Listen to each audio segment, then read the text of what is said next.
And remind us, so did either of your parents, is there any Native American on No. either side? No. Okay. No. Didn't know if you were or not. And so then after Northeastern, tell us about your early career and... Well, I started my career with Blue Cross and Blue Shield in the Professional Relations Division as an ombudsman, working exclusively with doctors and hospitals. I didn't sell insurance. I did that for 13 years, and Blue Cross and Blue Shield got a new president, and you know, the new broom sweeps clean. And so my division was abolished, and I took a position with the Wagner Community Hospital as a personnel director. And it was owned by Hospital Corporation of America. Okay. And you know, they're based in Nashville. And those boys in Nashville, they got some real money. And so we always stayed at the Four Seasons, and it was a lot of fun. And so then a doctor I had met at my Blue Cross and Blue Shield days, I had been elevated to working with a committee at the board level about by-report procedures that we couldn't code, and we'd have to get an opinion. So I got a call from this doctor, and I'm living on Lake Fort Gibson. I've got a 22-foot Catalina.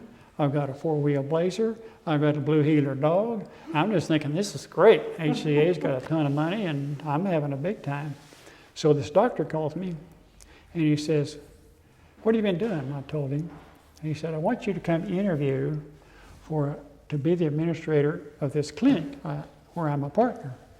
I said, "Well, this is nice." So I got cleaned up and went up there, and I was kind of not real serious about it because I had just gotten a raise, and I'm just kind of laying back.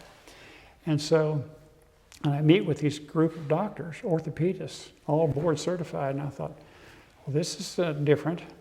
And so I saw a stack of resumes on the table. I wasn't being naive. So I interviewed, and I was just kind of,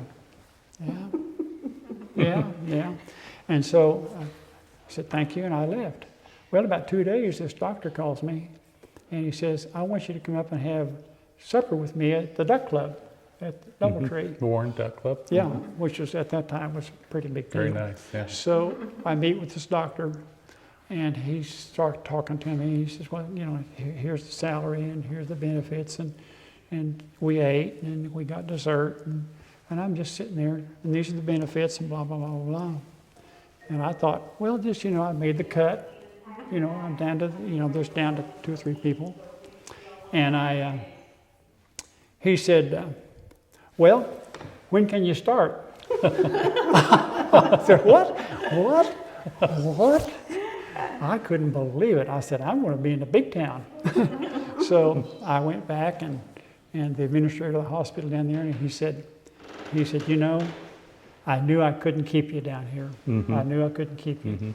So I took that job, and it was on the St. Francis campus, and it was the orthopedic group had 8 doctors and 4 to 8 employees.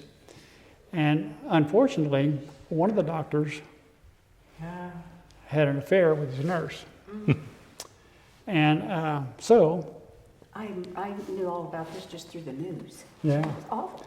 So this doctor was having an affair with his nurse, and I was accommodating. I let them use my duplex, or, you know, I kind of put a lock on his office door so they could have privacy for lunch. And, you know, and I had gotten some business deals with Barry Switzer. And of course, Switzer, being from Fordyce, Arkansas, he always said, "You got to dance with them what brung you." And so if a doctor wants a lock on his door, he's getting the lock on the door. And so his wife killed him. Oh, wow. That was the Dr. Bell murder.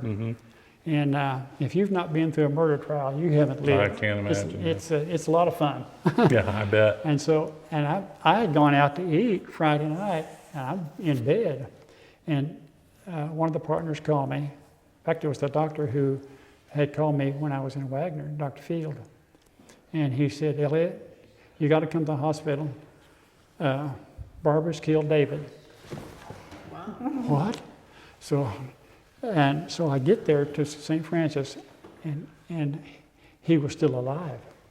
She shot him right in the forehead, and the bullet went here, and his head just, Exploded. and so the doctor said, David Fell was the neurosurgeon, and he said, if you want me to ventilate him, I can keep him alive.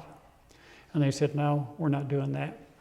So he said, unhook him. So they did unhook him. And so they said, now, Elliott, you need to take charge of this. We're going home. You need to take charge of everything here. You need to go over to the house and do all this. So I go over to the house where the murder took place. And it was crazy. He was having an affair, and he was going to go see his girlfriend. And he was going to tell his wife that he was going back to the hospital. He had done an 8-hour free-flap transfer, which is a long case. And, they go bad. And so he said, I'm going back to the hospital. But he went to see his girlfriend. And he came back in, he had a Porsche, and he pulled back into the garage. And she said, because what she had done, she called the hospital. He wasn't there. Mm. So he comes in, gets out of the car, and she says, where have you been? And he said, well, I've been to see my girlfriend. So he went to the back to the bedroom. She got a gun. She came back, shot him right in the face. My goodness. And so. What year was that? It was 91 or 2. Yeah, I think. Yeah. Oh, that's Yeah, recent. Not that long ago.